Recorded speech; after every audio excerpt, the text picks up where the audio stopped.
Hey, everybody. Welcome to Mavens of Data. We have an awesome topic here for you today. We're going to be talking about the future of AI in data and the implications it's going to have on the industry. Our guest today is somebody who basically needs no introduction. You all know who he is, Alex Freberg. Most of you know him as Alex the Analyst from his YouTube channel. He's been diligently sharing videos to help folks build skills, launch careers, accelerate their careers in data for a number of years now. He's amassed over 750,000 followers on YouTube. Crazy number, but if you've seen the quality of the stuff, it's not crazy at all. He's as good as anybody in the game in terms of doing this. I'd like to start this show a little different than we normally do. Folks in the audience, if you could jump into the chat, I would love you to tell Alex something about a video of his that you've loved, or a skill he's helped you build, or something he's helped you do in your career. Let's give this guy some well-deserved love for all that he has done for the data community. And Alex, with that, as the praise is coming in machine gun fashion, I'd love for you to say hi to the audience, and for the 2% of people that have been living under a rock, tell them who you are and what you've been up to. Well, thank you for that introduction. That was probably one of the best introductions I've ever had. But I'm Alex Freberg, YouTube's Alex The Analyst. That's where most people know me from. But I've been doing a lot of consulting lately. So I do Alex Analytics consulting. So I consult with a lot of tech startups and even some larger tech companies that I'm sure these people in the, I'm not over here with Google and Microsoft. They don't need me, but there are other ones that are, mid-size that I've been consulting with. And so I've been doing that for several years now. And then I have Analyst Builder, which is my platform to teach data analytics with live coding and all my courses and everything like that. But thank you guys for all the nice things you're saying in the chat. I see them, and it's very, very kind, very fun to see. Yeah, the chat is on fire right now, which we love to see. Let's get into the core of the show. We are going to be talking about the future of AI in data. Alex has a really great, well-formed perspective on this. These are some of the topics we're going to cover, but this is more of a free-flowing conversation, so we're probably going to go all over the place. Alex, could you start us off? I'd love to maybe ground the conversation. AI's meant a lot of different things, depending on what year it is you're using the term. Even over the past 10 years, it's changed a ton. When you hear AI in 2024, what are you usually thinking about? Yeah, that's a really good question. And I think pre-ChatGPT becoming a big thing, AI, I think most people are thinking is neural networks, which is still a big part of it, or still a part of it, or even machine learning in some aspects. AI today is more about these large language models with these transformers that have become immensely important in the AI transformation that we've seen. So that is typically what most people should be thinking about it as of today, because it's really changed the game in terms of how it works, how it operates, the outputs that you get. And so it's not, it's definitely not the same as it was 5 years ago when you'd see it in like a movie or something, or heard it in like the workplace. It's kind of changed more towards the LLMs these days. Yep. Yeah, absolutely. So I feel like probably makes sense we could talk about so much in AI, but really focus the conversation there for most of the time. One thing I'd love to ask you to kind of get started, we'd like to be pretty concrete and tactical here. Which AI tools do you think should be kind of at the top of folks' lists? So the people on this call, it seem very largely like analysts or people who are trying to get their first analyst role. Somebody like that, what tools should they be thinking about right now? So for beginners who are maybe just starting out, or even professionals who are just starting working with it, there's so many options. There genuinely are. Like, most people just think ChatGPT, and that is absolutely one that is the top of my list. It's just OpenAI has created such an amazing product, even through their APIs. If you use their API or just their user interface. It's a fantastic product. With that being said, I've been using a lot of AI tools lately, just for different workflows and different things that I do. And within, like my web browser, I can't really connect unless I use an API, ChatGPT into my web browser. And so I use it for a lot of when I'm reading articles and content, or if it's too long, I'll summarize things, or I'm watching a video that's like 30 minutes long and I just need a quick summarization of it. I run that through some AI tool, and you can just Google, YouTube converter or something like that. So that there's lots of different tools for it. So I'm not just going to nail down one for those use cases, but those are things that I use it for. Another one is, things like GitHub Copilot for coding is one that I've been using a lot in VS Code. And then, I every so often will use Copilot in Microsoft. So like within maybe Excel or Word or stuff like, or PowerPoint or things like that. I think these are really common, popular tools that most people should be aware of, or at least get their hands on and try to use. Very, very dependent on their company if they're going to allow you to use them or not. I've heard a lot of people say, they won't let them use them. But if I was just starting out, those are the ones that I would kind of be gravitating towards, because I think they're very popular, as well as have a really big presence amongst Google, Microsoft, OpenAI. And so there's a kind of a wide spread of enterprise level tools that you'll get exposed to within, the large amount of AI tools that are out there. Yep. Yeah, that's awesome.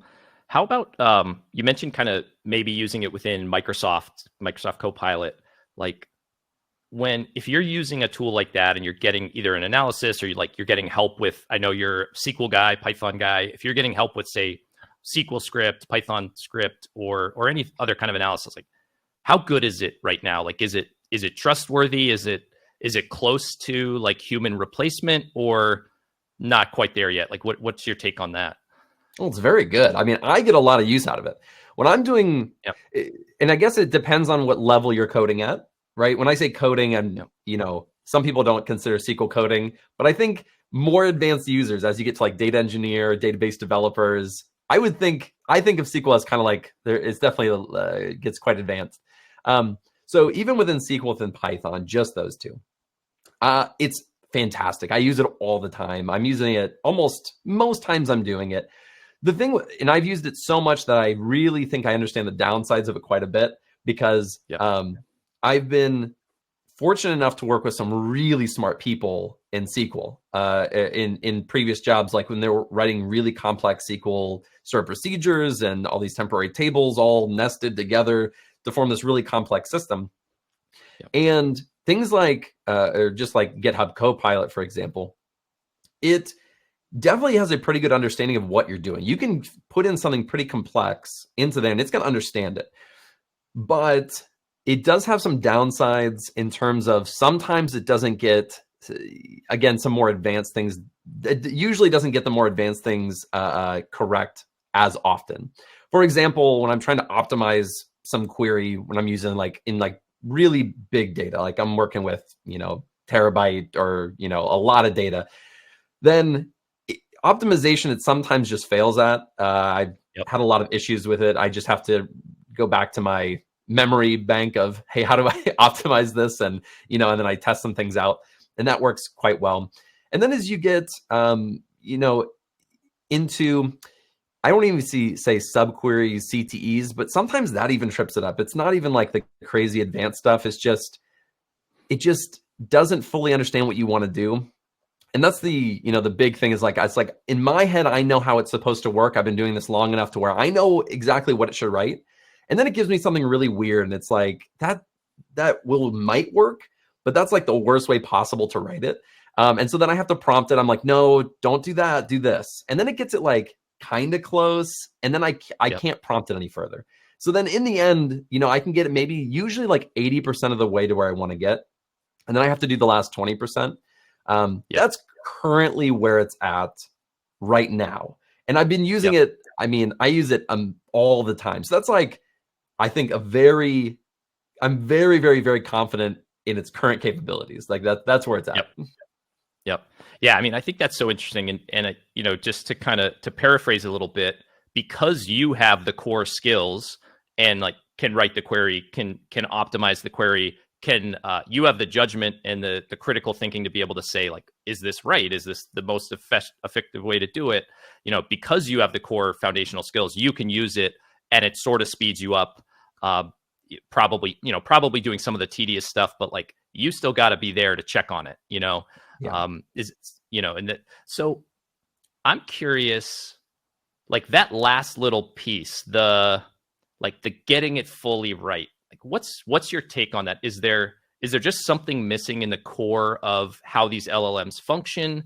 Is it something that you think that they can grow into over time with technology, or is that last mile sort of always safe for us as the data experts, the people with human thinking between our ears? That's a good question. I want to say just on the coding piece, I think it's like already amazing. I don't often say that the coding is just flat out wrong. I think it's just a misinterpretation of what I'm asking. And that's usually the piece that is the disconnect. Is in my head, I know what it's supposed to do, but I have to translate that into, the LLM. I have to convert what's in my head. I have to convey it to them in such a specific way. Even then, sometimes there's a lot of just, it just thinks about it in a different way, has a different perspective than I do. And again, that piece is actually quite difficult to nail down. If I were able to just like hook it up to my brain and it knew exactly what I was thinking, I think it could get probably 95% of the way there for most code. The issue is that I don't know if it doesn't understand what it's trying to do, or I can't explain it well enough. But I think across the board, when I talk to people, they're like, it just doesn't get me all the way there. And I think that's going to be a limitation for a long, long time. And there's one other side note I'll make with just that in general, is that, I'll try to write code, and I'm trying to write even just SQL. SQL is like, I consider it kind of the more simple, like, programming language, if you're going to call it that. It's not, but it's like, it doesn't have like a million things like Python or Java or JavaScript or something like that, right? It's like SQL's, but even AI will make up stuff all the time, like random functions that do not exist, but it exists in other programming languages. And so it's like, well, it should exist in SQL. And so this is another thing where it's like, I have to then specify that's not a function in SQL. And they're like, oh yeah, you're right. Sorry about that. But that is very, very common. And so when I'm trying to write the code, I think that piece is something that, again, until it really fully understands what I want, it's going to be an issue. And that's just when humans are involved and you're trying to translate it to machines, it's going to be an issue. For long, just like as on a more broad topic, instead of just coding, just like data analysis in general, I actually think that if we were to distill it down to just machines, it would be a very bad idea. Because as we've seen with LLMs, they just go. And I've seen many demos. I know I see them all the time on, X or Twitter, if you want to call it that. I see it all the time on YouTube, where people are like, hey, here's some data, go do this. And you try to get it to do something, and it just kind of derails at some point. And that train of thought and process long-term doesn't do well. And so to just kind of give everything to machines is, I think, a very bad idea for a business. I wouldn't do that right now. Maybe in the future will. But humans have a very, very unique way of communicating information. We have a very unique way of, just in the business process, a client tells me what they want, but that's not actually what they need. And that's a huge issue just in every single business ever around the world, right? And so if you just say, hey, computer, here's what the client wants, they're going to give it to them, but it may not be impactful or useful in any way. And so there's a lot of nuances and pieces of the puzzle that I just, in the long run, machines or LLMs or AI won't be able to do. But I think they're going to aid a lot in a lot of the processes and specifically building things along the way, I do think they're going to be a huge, huge help. Yeah. Yeah. It's really interesting. I heard Sam Altman talking. He's a founder of OpenAI, for anybody who doesn't know Sam. Heard him talking recently, and he was kind of talking similarly to what you were saying. That sort of that you can ask a chat bot for, an LLM for a specific thing. He was saying his vision in the future, he would prefer if it were more like a senior, kind of like how a really seasoned analyst operates, right? Like a stakeholder asks them a question and the analyst says, well, like, yeah, you're kind of asking that question wrong. Let me propose this other question that I think would be better, right? With like some pushback, some understanding of the nuance, like a really seasoned employee. And I loved that distinction. But like right now, not even close to, there's nothing like that. There's no reasoning in there. So yeah, super, super interesting. And to speak to that, I do think that because it's so generalized right now, these LLMs have a lot of information just from scraping the internet and all the data that they have, right? They have a lot of information.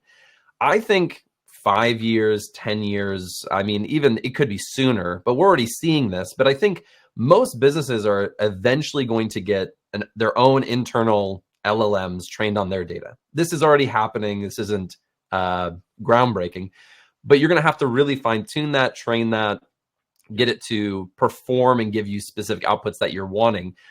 And again, I think you'll have to take even that with a grain of salt, even when it's trained 100% on your company and your data, because these outputs aren't fully reliable yet. Even in several years, I mean, like you mentioned, Sam, I listened to all of his talks. This is like, I talk with so many companies that I consult with about this. I stay very up to date with it. And Sam is like, one thing we really have to work on is consistency in the output. And he's like, we haven't figured that out yet. And so when they do figure that out, or if they do figure that out, that is something that's going to be a repeatable process that you can count on and rely on. Whereas right now we don't have that. And so once, if I ask it the same question, it gives me the same answer because it knows it's the best answer 100 times in a row. That's going to be pretty amazing because right now it's going to give you 10 different outputs every time you ask it. And so that's a big issue that companies that are starting to integrate these things into their current code bases or in their documentation or all these different things that they're noticing is they're like, okay, we're getting different outputs every time we run it. How do we limit that? Yeah. And so that's a big issue that companies are facing right now. I don't think that that's going to be solved very soon. It seems to be a very large issue across the board with any AI that's out there. And I've tried almost all the big ones. And I think that piece in and of itself is going to limit and keep people from, again, fully just giving it access to everything and giving them full control over any process. I think that is going to be a huge limiting factor for a long time. Yeah, it's true. I often think about it as like when there's no wrong answer, it can seem magical and it can be like, say like I'm going to go take a trip to Charleston and I want a 2-day itinerary for me and my kids and my mom, the grandmother. It'll give you an answer and it'll be really good. Certainly believable, but then if it's more like a math problem or a coding problem, you're going to get different varying answers and like there is sort of objectively right or better than other answers. And it's just, the lack of repeatability is a really interesting one there, that just keeps coming up. So interesting. So folks in the audience, I want to put up one more poll. I just want to get a quick sense from you. How often are you guys using AI in your personal life or at work? Just really curious to see kind of how prevalent this is. So we've got mostly every day, every week as the two biggest options. So yeah, a lot of people really using this a lot. Super, super interesting. And one quick reminder to the audience too, please keep using that questions tab. I see a bunch of you guys putting some great questions in here. Alex is about 20 minutes away from the hot seat. So keep adding that there. Alex, I'm curious. So as we sort of think about what all of this means for somebody who's a data analyst today or is trying to become a data analyst, like what parts of the role do you think AI might take away or replace? And like what parts of the role specifically are are safe and still going to need, like, how does that all fit together? Yeah, there's a large range of things that data analysts do that most people, if they're just getting into analytics, they don't see. Really, what most people see is they see SQL, Excel, Python, or Power BI, Tableau, or something like that. And then they see building dashboards. That's like what most people see. I would say that is, 50% in some cases, sometimes less, depending on your role. If you're just building dashboards, I know in many of my previous jobs, I built 0 dashboards, and I just was in a totally different part of the business. So analytics carries a very wide range of things that people do. Now, just again, I tend not to try to make a ton of generalizations, but I'm going to try now. I think the coding piece, you're going to see that continually be more and more using AI, or you'll use AI more with coding and even building dashboards. You go into Tableau now, Tableau has Tableau AI. And it can help you build things, and that's going to be true for almost all data visualization tools. Even if you're in Python, you're coding it, you can get templates and stuff like that pretty easy using AI and say, hey, I want to build something like this, copy, paste, put in your data, and there you go. So it's not, that piece, again, is what most people think data analysts do. And so they're like, oh, building dashboards, AI is going to be able to do that next year. And I hope it does, because I personally, that's not my calling as a data analyst. Although I love them, they're important. But all the pieces before that, how you collect the data, how you transform the data, your understanding of the data from the client, understanding what their, the purpose of that data is and what its final product is going to be. Then actually storing that data. My dog's going crazy. Actually storing that data. All of those pieces, there's a lot of nuance and really digging in, and a lot of tough work that goes in. And I was on a data collection team in the data science part of my company for 2 years. And goodness gracious, I know for a fact AI couldn't do almost any of that, because it was extremely nuanced, extremely complex. And there was, I wasn't using AI in that job, but even if I could, I'm like, AI couldn't do that. And so there's a lot of just understanding what the client's needs are, having really in-depth domain knowledge to understand the data really well and the nuances of it. Those are things that AI just can't. I don't even see in the future, like 10, 15 years, where it's going to be as good as at what I used to do, because it's very, very tough. And so that piece is, I think, going to be clear for anybody just in tech.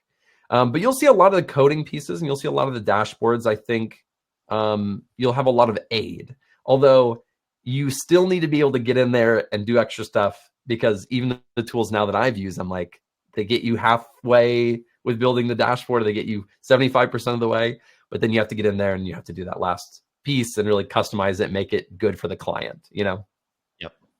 Yeah, it's so interesting. So does it kind of boil down to like the judgment and the critical thinking and you mentioned kind of the domain expertise or the business acumen? Is that sort of the missing piece that it doesn't bring? Yes, or is there no. something else? Yeah. I there's a piece of that I definitely agree with. The piece of it is that coding is, it's like a science. You can someone puts out some research paper, someone across the world can repeat it and they can do it. And so that's like a fact. And so coding is, in some aspects, a fact. You write code like this, you will get the correct output.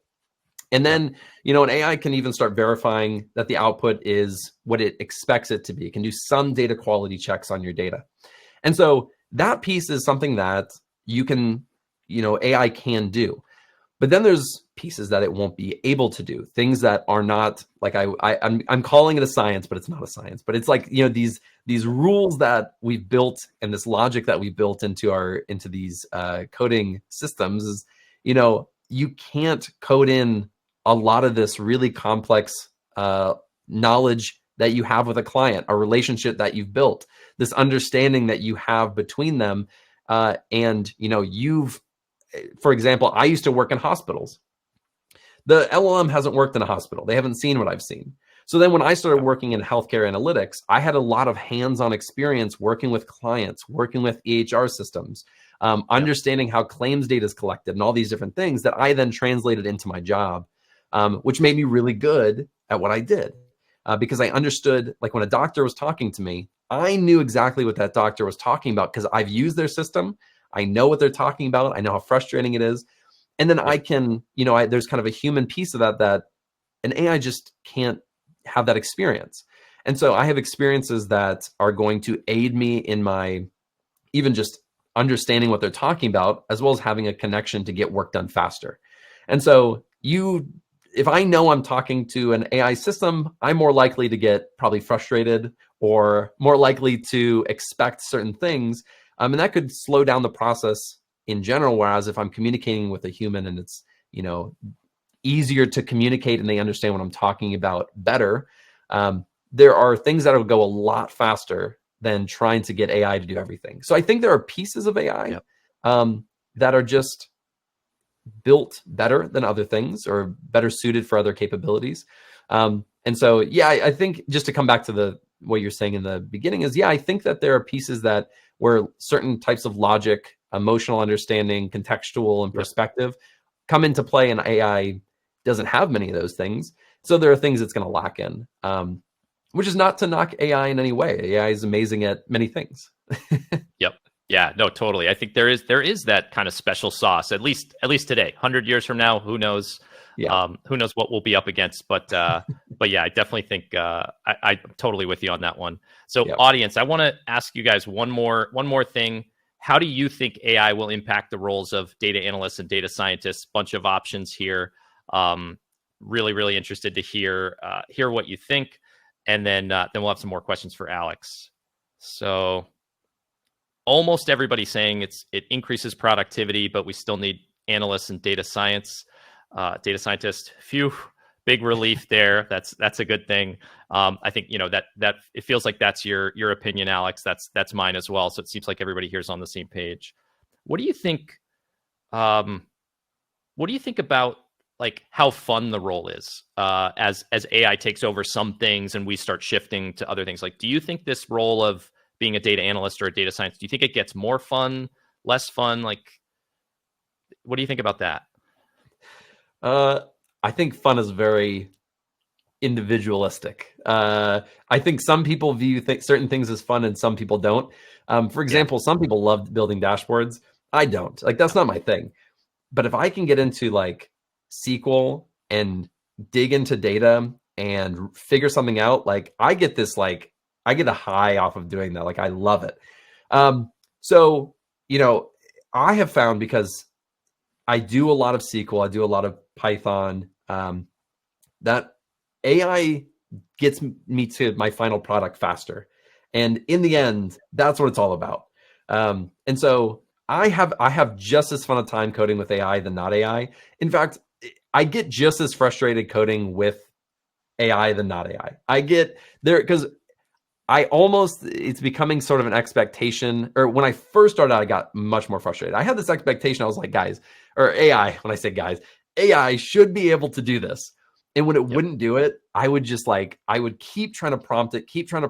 I'm like, this is not hard. Like, you should be able to do this.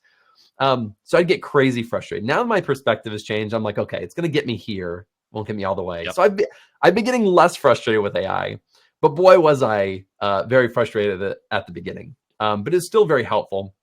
And so, when you're working on personal projects, I think that AI helps a lot. It keeps it fun, keeps it light, and helps you get to your final product faster, which gives you a really big boost of confidence.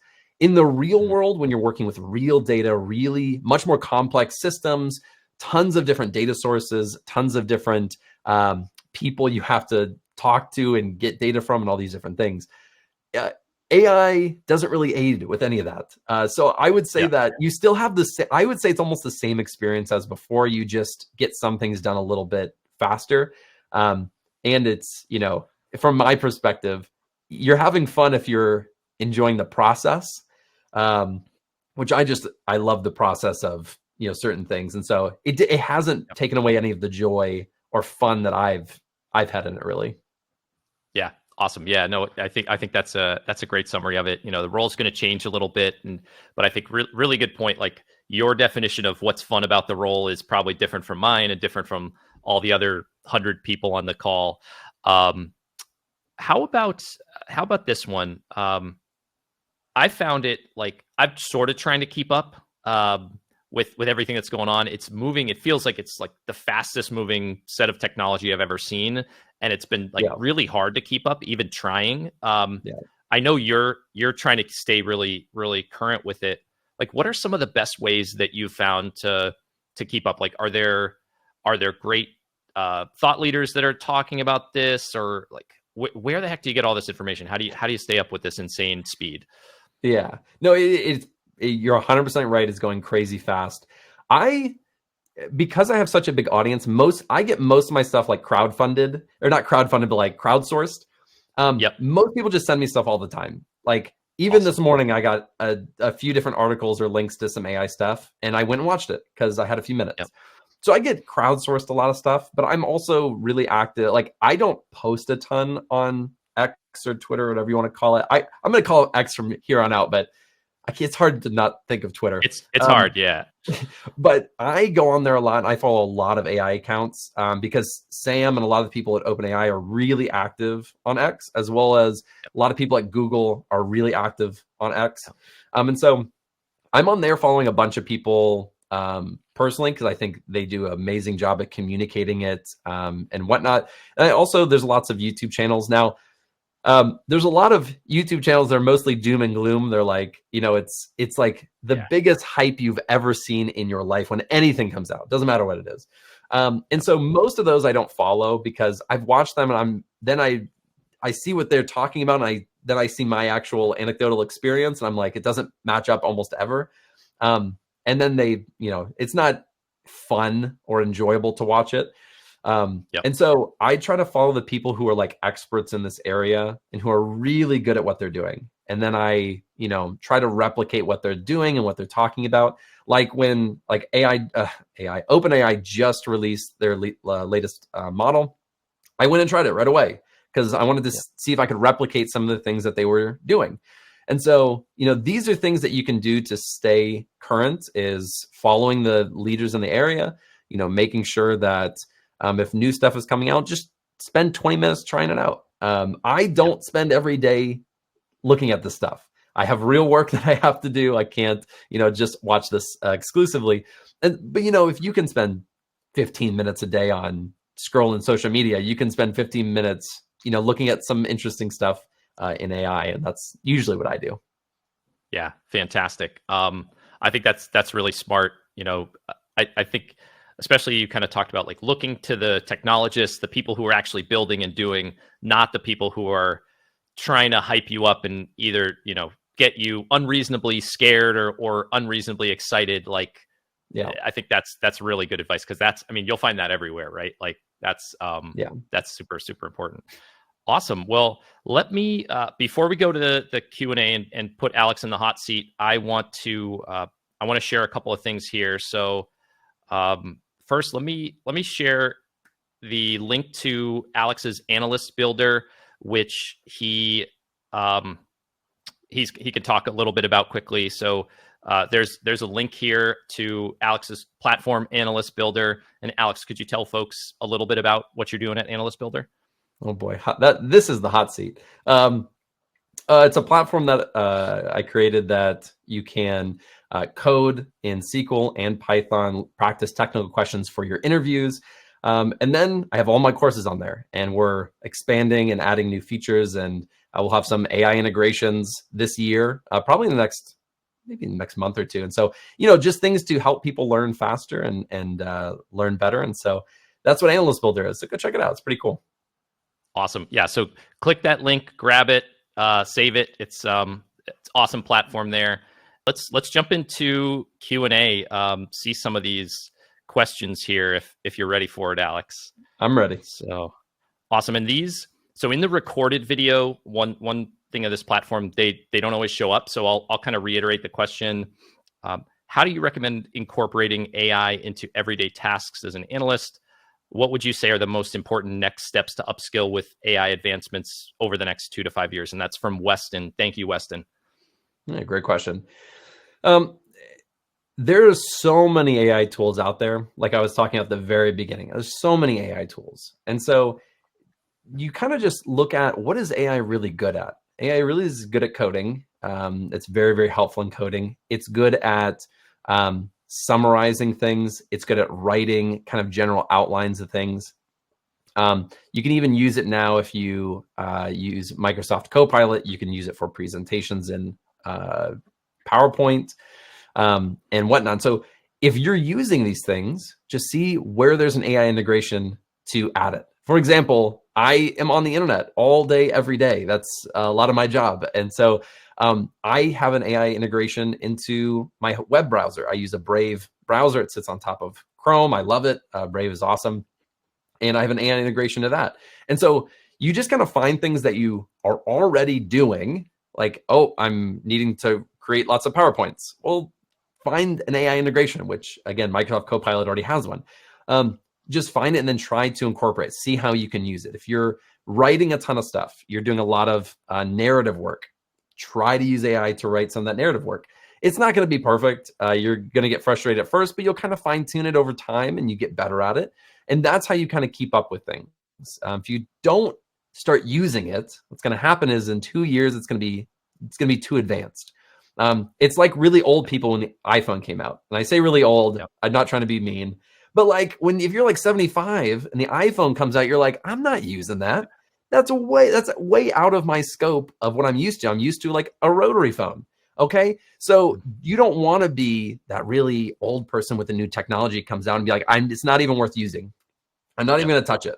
You want to at least be keeping up with some of it so that when it gets more advanced, you can, again, kind of go with the flow. That's my take on it. The next 2 to 5 years, the next skills to take are really just, again, going with the flow. There's going to be a lot of crazy advancements. There's going to be a lot of crazy stuff. But it's all about finding, use out of these tools. And if you don't find use out of them, then they're useless. And so, it's really important to just try it out in your workflow, try it out with things that you already are really good at and see how it works and see how it can aid you in those things. Yeah, that's awesome. I think, the analogy to not picking up the iPhone or other tech is a really smart one. I feel like I could have been at risk here because I was like, oh, I don't need this and it's not very good, but I'm forcing myself to try to stay at least a little bit current so I don't become that person, because I'm definitely like an at risk old person on this one. Yeah. So awesome. Let me pull another one up here that's from Amide. So as AI takes on more analytical tasks, what new skills and expertise will be most valuable for data analysts to develop in order to effectively collaborate with AI tools? And what sources of information on AI do you find the most informative? You kind of answered the latter part. So yeah, what are the skills that, like, in this new world, people should be focusing on if they're that analyst or that aspiring analyst trying to break in? Yeah, I think, I think the perspective is that they're taking the analytical tasks. That's kind of how the question is phrased. I don't think they're taking the task. I think they're just aiding in them. And so you still need to know all of the fundamentals. I do not think you should skip over the fundamentals at all, because the fundamentals are there for a reason. You have to understand how data is stored. You have to understand how to retrieve the data, how to collect the data, how to transform the data. Those things aren't going away. Like they're not. And so if you just expect AI to do it for you, you yourself are not going to know how to do it. And so when you encounter a roadblock with AI, you're going to have to go ask someone else who knows what they're doing to do it. And so keep up with a lot of the fundamental skills really well. And then you can grow and you kind of integrate AI into that. And what new skills and expertise will be most valuable? I think the things that are really valuable to data analysts that are that I've kind of been preaching for a long time is just domain knowledge, which is understand the data, understand an industry really well. My industry was healthcare. I know way too much about healthcare. Things that 5 years ago, I could not have cared less. But now that I know it, I'm like, that is the most interesting thing in the world. But that like kind of, I don't know if it was an obsession or just a pure curiosity, but I deep dived into healthcare way too far. And so all of those things will keep you very valuable. And in the end, you have to be valuable to a company to get hired. And you have to be somebody who they're like, this guy knows, or girl knows what they're talking about. So like, keep yourself just really valuable by staying interested, keeping up to date with different domains and different things that are happening within your industry. I mean, that's probably the best advice I'm going to give you today. Use AI and get really good at your domain. Yep. Yeah, that's awesome. And I think the other piece that you said that's so valuable is just like stay interested, stay learning. For somebody who thinks like, hey, I got this first job and like, so I must know enough. Like, that's crazy. We've both been analysts for a really long time. And I don't know, I personally feel like there's way more that I still should learn than I've already learned. And, that I think that's a good mentality. Always stay interested. Awesome. Yeah. Another question here from Clint that I think is a good one. How important is writing effective prompts in AI to get the usable results? Is it formulaic? Is it more fluid or artistic? Like, how do you think about prompt writing? That's a good question. I was about to sneeze, so excuse me. You're allowed to sneeze. It is actually really important. That's why there's this huge wave of something called a prompt engineer, and it's still out there. But there was this huge wave last year of prompt engineers out there because people were like, okay, I'm trying to write, I'm trying to prompt AI to get something to do, but it's not working. So people are like, I've got an idea. I'm going to be a prompt engineer and just learn how to prompt really well. Everybody needs to be a prompt engineer. I mean, it's not a magical skill, but it was this huge hype of, I really do think it was really funny. There were some use cases where it was actually necessary, but most people, from you and I, you need to know how to prompt it well. You need to know how to communicate things. And that's kind of what I was talking about earlier, is that even when I prompt it what I deem perfectly, I'm giving it all the details. I'm giving it, a sample of the data. I'm giving it context. I'm giving it, here's the code I've written, but here's the output it's giving. I'm giving it everything. These are the things that you need to do. And so simply writing like, hey, perform some analysis on this. That's not good. Are you doing predictive analysis? Are you, doing an ad hoc analysis on some certain thing? Like, it needs a lot of context to get things right. Otherwise, it takes itself on its own journey, and you want to drive the journey and drive the path that's going. And so it's actually pretty important. I think part of it is formulaic, and even OpenAI have come out with some templates that you can use, as well as 1,000 people who are like the 10 best prompts to use for AI. Yep. They're everywhere. There is some formula to it. But from my experience, because I use it a lot, is I also try to, think I have to get creative with how I'm posing certain questions or certain tasks, because I know how it's going to respond or how it's responded in the past. And so you do have to get creative at a point, but I think you start with the formula that they've given you. Say, you're this guy, you need to do this task. Here's all the context and information you need. Here's what I want you to do. So that's formulaic. But then as you get further down the journey, you're like, I need it to do this. There's no formula for it. So you kind of have to, it's kind of you get better at it as you go, but you have to start asking it kind of creatively how to do certain things. Yep. Yeah, that's awesome. It seems like that's kind of playing into what you've talked about before. Like, having the foundational skills is really smart, because as an analyst, when you start doing an analysis, there's all these little nuanced things and decisions you're making in your head about how to frame it. And you kind of need to articulate at least some of those to the AI. And if you don't have those foundational skills and you don't understand the process, you're kind of sunk. You can't just be like, hey, go analyze data, make my business better. It's just, that's just not how it works at all. At least today. Someday, again, 10 years, 100 years, who knows? We might be in trouble, but I think you and I are safe. Let me do another one here that's from Cherian. How do I get my InfoSec team to allow me to use AI and LLMs at work? They're not convinced about the security.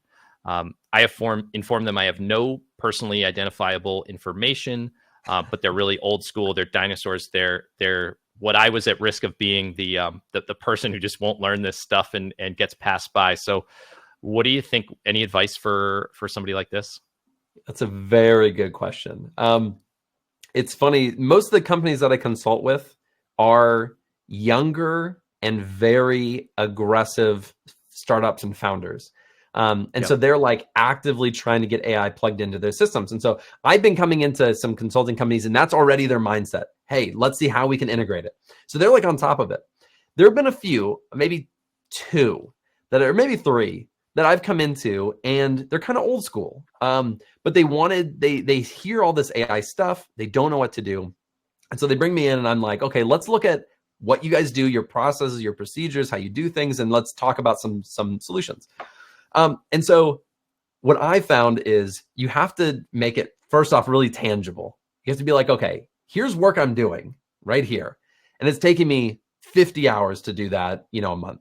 That's way too long. If I had an AI, I could do that in 2 hours or 5 hours or 10 hours. But, try to make it quantifiable is important. The other thing is that there are enterprise grade AI tools coming out that protect all private information, that won't be trained on any models, that shouldn't get out there into the open. It's backed by, companies like Microsoft, for example. And so these are companies that you're most likely trusting your data with already. If you're using Azure or if you're using any Microsoft tool out there like Excel. And so these are tools that you can start presenting them and say, hey, there are options out there now that are enterprise level, that this is like their whole shtick is security.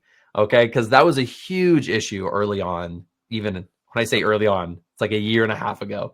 There was a huge issue with private information, information getting out into the models, and people being able to access it. That was a big issue. It's not as big of an issue anymore. And so they may just not know about those things. You need to educate them, potentially just say, hey, have you seen this new thing?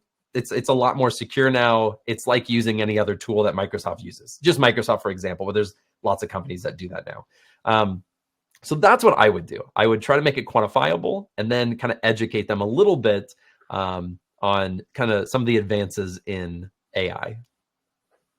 Yeah, that's awesome. We're a startup at Maven, and I'd say we're in the other direction, where the direction we're getting is, hey, how can you be using this more? Like, you guys need to be using AI more every day is kind of what folks are hearing on our teams. So I think that's really good advice. This is a really loaded one. This is from Pete. So Pete says, will the world still need data analysts when GAI arrives? And so for folks who don't know, GAI is talking about general artificial intelligence. Alex, what do you think about that? Is that even something that's ever going to happen? Will the analysts be gone if that happens? It's going to happen. But will it be in our lifetime? I don't know. But I listen to a lot of, like, again, Sam has talked about this a lot. Ilya, who's another guy who he just left. He's just leaving OpenAI, but who's been a huge part of building and scaling AI to where it's at. So some of these people who are like, what the best experts in the world are like, we think we'll achieve it one day, but it's kind of far off because it's a little bit more complex than what we're working with. There's some new technology has to be created to get there. So, just to preface this, will the world still need data analysts? Honestly, I don't think that generative artificial intelligence, I don't think it's going to come in like most people will expect, like in the movies, where it's going to, you put into every robot and they can do every job in the world. I think that's just not the world we live in. It's very people centric. And so I think, and this is, if I'm going to go down a doomsday like scenario, I think humans will, like, when that starts happening and they start like mass replacing us, like, there's just the average American's just going to like start trying to destroy AI, and it'll be very bad. And then the government's going to get involved, and the government will ruin everything anyways. So, I mean, there's a lot of things that'll go into this. So when you say data analyst, I mean, that's almost any job in the world. You could say cook, you could say CEO, you could say data engineer, you could say almost any job and put that in there. I just don't think it's going to happen very soon. Maybe towards the end of my life. It's a much more difficult task to accomplish than I think where we're currently at. But maybe, I don't know. I'm just saying random things that I think. No, it's great. It feels like we're pretty far off. I think I'd agree with your take on that one too. Thankfully, I don't know if I'd want to see it. It sounds kind of cool, but man, it's also pretty scary. Yeah. Let's do one more. This one's from Vasilis. You mentioned that you checked out the new GPT model from OpenAI. Any thoughts on the new model in terms of for data analysis? I'm guessing you spent a little time with their analysis add-on. Yeah. I've used the data analyst tool. I like it. It's just OpenAI has limited it just to Python right now, which for good or bad, that's just what it's good at, and it spits out, everything's in Python. And so there are some good and bad pieces to it. I code a lot in Python, so that's great for me, but not for everyone else, I guess. It's pretty. I tried some similar stuff from 4 to the 4.0 and or 4.0. I don't know if you want to call it 4.0, but it performed almost. It's pretty similar. The data analysis abilities haven't changed, but they're still good. There's a lot of limitations to it right now. There's so many issues with getting it to understand the file, to read the file, to give you certain outputs. I struggle a lot with it. And that's just my current take. I hope it gets better because I want it to get better. But if you go into OpenAI, there's a data analyst tab. Like that's us. But I made a whole video reviewing it, and it actually isn't that useful for real work.